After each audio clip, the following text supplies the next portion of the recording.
Hey everyone, welcome back to KC3D Sparks. Today, as you can see, I already have our tavern pulled up and I added some materials to these just so that way it's a little bit easier for you guys to see because all the gray was just getting a little bit too much and I just wanted to add a little bit of contrast. These are just very basic, just colors that I added on, nothing fancy, literally just some visuals to help us see what we're working with. I went ahead and set up the stools like I said I would from last week, and I went ahead and also added in a trestle table and some benches that I showed how to make a similar version in another tutorial. I can put that at the end of the video if you guys are interested in seeing how to make a table. And I did also realize that the sizing for the bar counters and stools were a little bit off, so I went ahead and fixed that. I changed the bar counter height to 1/4 of an inch from 1/2 an inch, and same with this, these went to 1/2 an inch or just above 1/2 an inch to fit properly as well. Since we already have these basic tables and benches set up, I thought it'd be cool to show you how to make a couple different types of round tables. So kind of like more dining ones, so if you have like your booths on the side and then you have your round tables to fill in the center, that would be kind of cool to do. So, and then maybe next week we'll go ahead and start filling in, making some windows and doors, that kind of thing, and shaping up the actual room itself. So I'm going to go ahead and for our 3 tables, I'm going to switch to this layer instead, so that way I can have a clean modeling space. So since they are all going to be round tables, I will be using a circle. Oops. So Shift A, mesh circle first. And we definitely don't need the radius to be 3 inches. We're going to do 1/2 an inch. So that way it is a 1-inch circle. And we're going to knock the vertices down to 12. I usually like to work with 12 vertices circles, so that way when I add the subdivision surface modifier, it works out pretty well. And I still have 2 here, and I have a vertice on each point, so if I ever need to do any kind of mirror modifier, it works out really well. I don't have to worry about duplicating this, since whenever I go add a circle from now on, it will have the same preferences. So I'm just going to go ahead and work with this as is, and then later when I make the other 2 circles for the other 2 tables, they'll be the exact same. What I'm going to go ahead and do is go into the front view, center that, and we will tab into edit mode. So the first table that we're going to do is going to have 4 legs. The second one that I'll show you in a minute will be a center pedestal, and the third one will also be a center pedestal, but just a different way of modeling it, so that way you guys can take your pick of how you like to create it. Okay, so we'll go ahead, hit E to extrude, and we'll go ahead and pull that down. And we don't want to go up because then the normals will be messed up, and we want to make sure that those aren't messed up. So pull that down, we'll hit E to extrude, go into top view, size that in about there, and then we can also hit E to extrude again, Alt M, add center, E to extrude, Alt M. Actually, we'll leave that one for now so that we can focus on these triangles. So like I said, we want to make a 4-legged table. So what we'll do is actually go into wireframe view, select all of these, and we're going to delete them. Go to modifiers, mirror, clipping, Y. Make sure those are checked so that way it goes back to the circle it was. And if you want, you can go ahead and add the subdivision surface modifier while you're here as well. I'm just going to go ahead and hide it though, so that way I can focus on this mesh, the original mesh.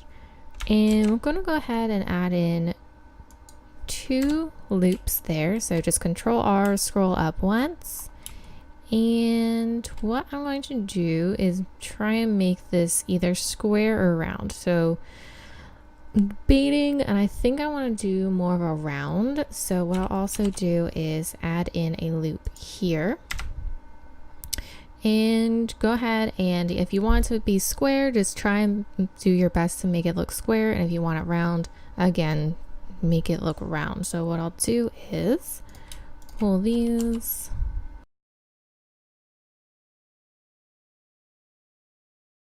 and Let's see how that looks. So grab all of these vertices, go into front view, E to extrude, and just pull that down. And I want to angle out a little bit. So like that. That actually worked out pretty well. So what I'll do is add a loop here and there. And want to make sure that this is sharp and completely flat, just in case. And I also want to sharpen this top circle as well.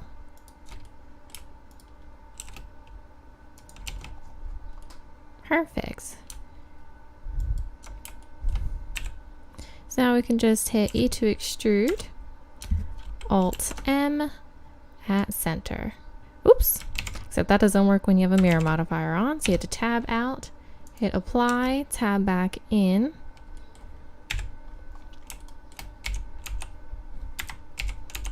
Grab this top circle, E to extrude, Alt M at center.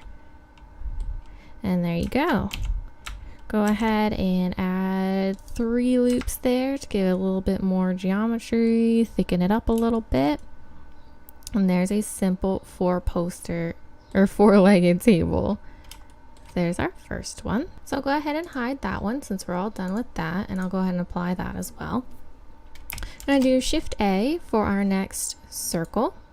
And like I said, the vertices are all set. The radius is still at 1/2 inch. So for this one, we're going to go ahead, and we don't need to do a mirror modifier or anything, but we'll just go ahead, tab into edit mode, hit E to extrude, pull down again, find a thickness that you like, E to extrude, size in, out there, E to extrude, pull that down. And essentially just making a center pedestal in the shape of that you like. So just kind of have fun with this. Add modifier, subdivision surface.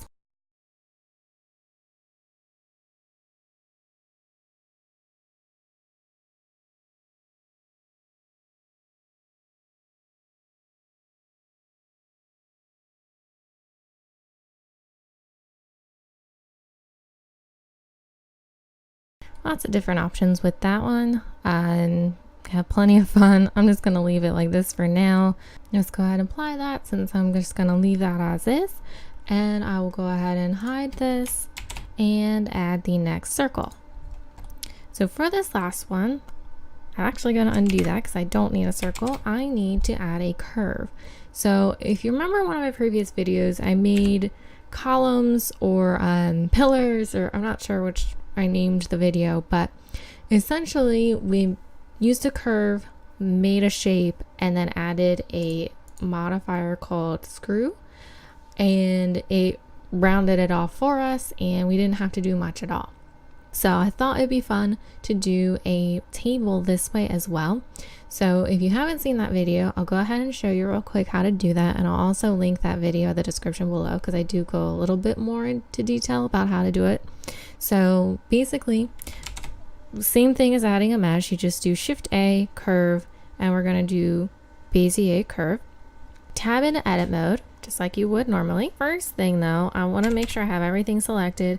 I'm going to rotate 90 degrees and rotate 90 degrees. So I still have it the right shape or the right direction like the other tables are. So obviously it's a lot bigger. Whoops. But I'm going to worry about size afterward. With curves, it's just getting the shape you want first, and then I'll resize it.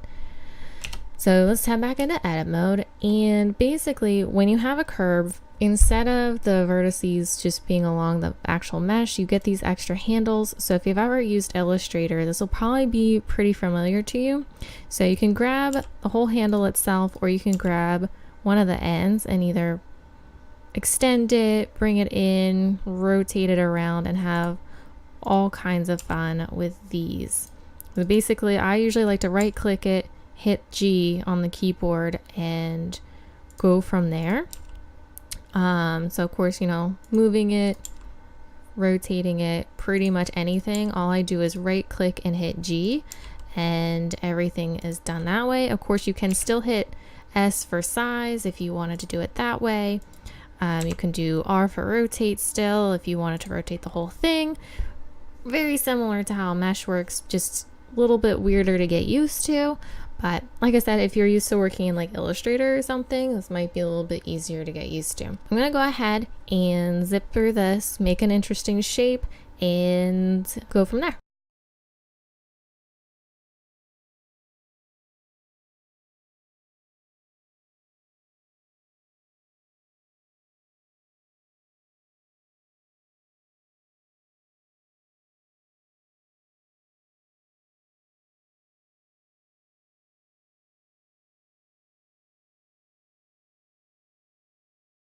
Okay, so there are a couple things that I'll need to clean up with when I go back into or create this into a mesh, just because I don't want this video to take forever. So I'll thicken that up later, and I'll thicken the base up as well, just so I can move along with this.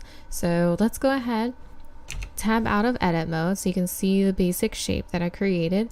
We're going to do add modifier, screw, and it is on that. So one nice thing is, if you realize, oh, I messed up, you can go ahead, go into edit mode and move it out. So let's go like that instead. Now I realize this is kind of a very organic thing that probably wouldn't show up in like D&D or anything, but this is more of an example. I'm probably gonna just go ahead and use the first round table that I created in my tavern example. But I want to make sure I showed you guys different ways if you were interested. So gonna go ahead and do flip, so that way the normals are facing the right way. And everything looks pretty good. Don't really need to mess with this at all, because obviously I don't want it to look like an actual screw, so I want that to be at 0. Perfect. Don't need any iterations. Don't really need to mess with anything else. So go ahead and tab out of edit mode.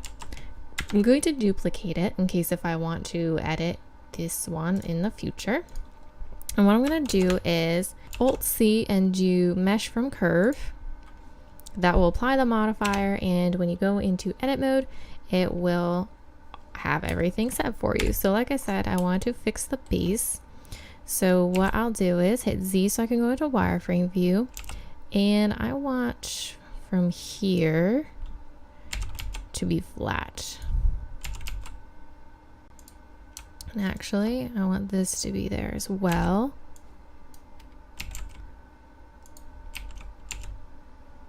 Whoop. Okay, perfect. So there's that. And I also want to fix the top as well. So go back into wireframe view and going to grab all of these and flatten that out. Bring that down a little bit. And I kind of find the bottom interesting, how it's still curved. So I want to leave that as is. Of course, you know, you can flatten it out if you wanted to, but I really like this shape. Don't think I'll use it in D&D unless it's, or at least not for my tavern, maybe for like a wizard's place or something would be more fitting, but I dig it. I think it's very visually interesting. I think I would like to add a subdivision surface modifier since it's still a little odd. I probably could have fixed that with the screw modifier, but well, I'm here now. So fix that. Perfect. So now I want to go ahead and fix the size. So, as you can see, my sizing's a little off for each one. I wanted each table to be a 1/4 of an inch tall. So right now this table's at 11 inches, a little big. So I'm just going to go ahead and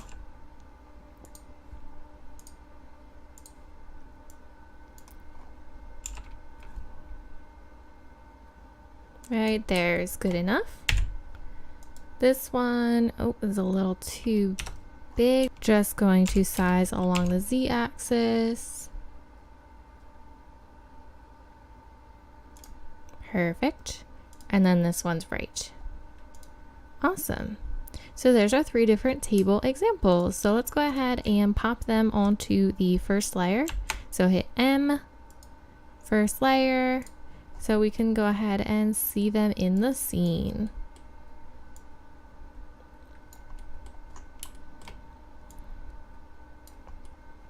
Perfect. So obviously take your pick of whichever version that you like, or create your own design. Let me know what you guys like best and what you guys end up doing for your taverns. And like I said, I'll go ahead and put a link at the description, or not in the description, at the end of the video of how to make a trestle table, and also the how to use the screw modifier, just in case you wanted to go a little bit more in depth with it. But let me know if you have any questions. I really appreciate any feedback as well, or any tips that you guys like. Let me know what you want to see next. Like I said, if you want, I'll probably try to go ahead and do some stuff with the walls next time, maybe a door or some windows or something like that, so our building can start to take shape. And yeah, just let me know what you guys think. Don't forget to like, subscribe, and comment, and I'll see you guys next week.